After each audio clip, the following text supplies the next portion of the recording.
Our next speaker is Rita Süssmuth. She was the Federal Minister for Youth, Family and Health in Germany and President of the German Bundestag. Ms. Süssmuth.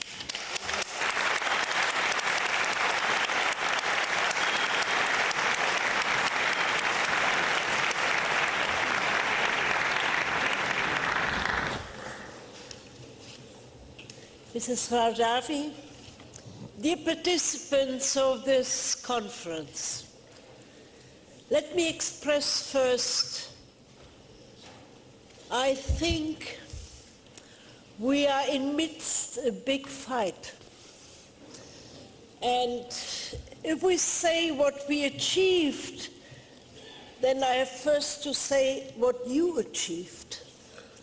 Because it's true, without this movement of resistance, without this kind of friendship we heard about from the Camp of Ashraf, we wouldn't have achieved what already is a kind of progress. I'm speaking as a German first and then as a European, and we all have the duty to support actively human rights, in spite of the goodwill of you and your group, and in spite of all the text we have in the MOU, in the Memorandum of Understanding, there can be no willingness to say yes to these no conditions of humanitarian standards.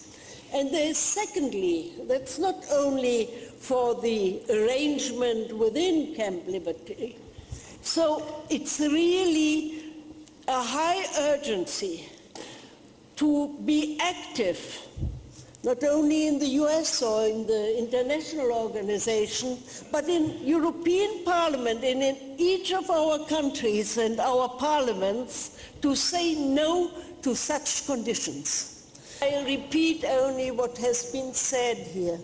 It's really last minute to bring this MEK out of the list of terrorists, because that is really a barrier and a handicap. It's really the moment to say it's not acceptable to say it any longer, because it's unjust. And it was only because the highest court of the European Union was able to say that has to disappear as quick as possible, because it's an unjust judgment. Therefore, I repeat it once more. And let me say, when we have to fight together, I say now, women and men, don't undermine the power of women. When I see all the women around you, that's a moment for me to be encouraged. And we will go further. So I promise here, and I hope you agree with me, we will work in our country, in my country, that we go forward and increase the awareness. The awareness was very low in the last years and is now increasing. Thank you very much for listening to me. Our next speaker is Günter Verheugen, who is currently a professor at the European University Viadrina campus in Frankfurt and formerly a European Commissioner. Günter Verheugen.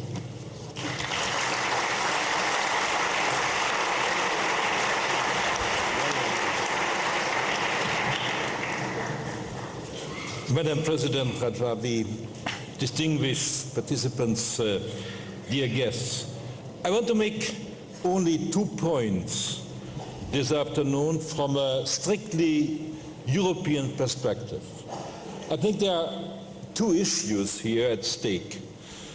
The first is why we as Europeans shall not accept the situation that we have on the ground in Iraq after the 21st of December, and why we must make it crystal clear that the memorandum of understanding does not satisfy us and is not acceptable as it stands today. And the second point is that we as Europeans need finally to understand the real nature of the Mullah regime as the biggest single threat to peace, not only in the Middle East, but for the whole world, and that we have to make a choice whether to cooperate with those people in Tehran or whether to support those who are opponents and want to create a democratic and civilized Iran. Dear gentlemen, it is true that the United States government has a very special responsibility here, but knowing from long experience, I say that American policymakers do not want to listen to lectures from Europeans. And in this special case, I must say, no lectures are needed. Absolutely not. We have here such an impressive group of outstanding Americans. And if a person would have told me 2 years ago that I would see a coalition that goes from Howard Dean to John Bolton, I would say this is it's a little bit unlikely. But it shows.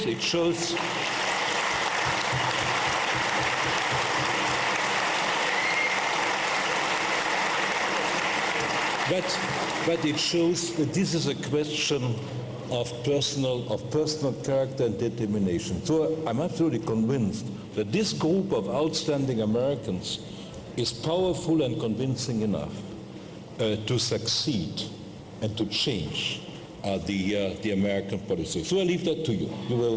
You will do that. I can concentrate on what we have to do on the European side. Some people in European capitals call it a success that as a result of strong international pressure, organized and orchestrated by Madame Rajavi, the deadline was lifted. I do not believe in the good intention of the government of Iraq. This government cannot be trusted. We have enough evidence on the ground, and we must not only refer to the massacres, which we have already seen. The actions of this government during the last months show it to everybody that this government does not want to protect the residents of Camp Ashraf, but what this government wants is to put them in jail and to have them under control. That is what they want. We must now, that is my conviction, keep the momentum that was achieved. There is a momentum, that's true. At least we could buy some time. And therefore, I fully support what was said here already, that a memorandum of understanding must be renegotiated and that it must contain the most important elements: safe and safety for all the people from Camp Ashraf moving to Camp Liberty, safe transportation, safety and protection in the camp itself, no arrests and no harassments, no police presence within the fenced part of the camp, respect of all the human rights, including property rights of the residents, and of course creating decent living conditions according to international standards. I fully support the idea to organize an international conference that would discuss and negotiate and would come to a binding agreement. It has to be an internationally binding agreement that can be enforced if there is a need to do it. Ladies and gentlemen, it's an interesting question why the member states of the European Union and the EU institutions are so reluctant to take action, why they are more or less sitting on the fence. I know that there are some governments who wanted to take actions, but I know also there are some governments who make the point that we should take no actions which could negatively affect our relationship with Iran. And this is something that must be discussed in an open and transparent way. As far as Iran is concerned, Europeans are now indeed discussing sanctions. I must say that I fail to see the logic here. If you feel a need to impose sanctions on Iran, sanctions on that regime, how can you support the same regime if it tries to get rid of its opponents? Because that's exactly what happens. If you do not stop them to get rid of the opponents, you support them. And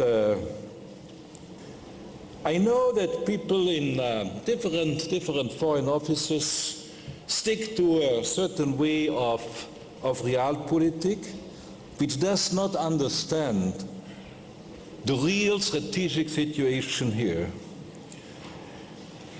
It is a misunderstanding that you can discuss with and talk to such a regime. The only thing you can do is to stop it before it is too late. And the best way to stop it is to give full support and protection to those who want to get rid of it and who want to create a free, a modern, and a civilized state of Iran instead of the regime that we have. Thank you.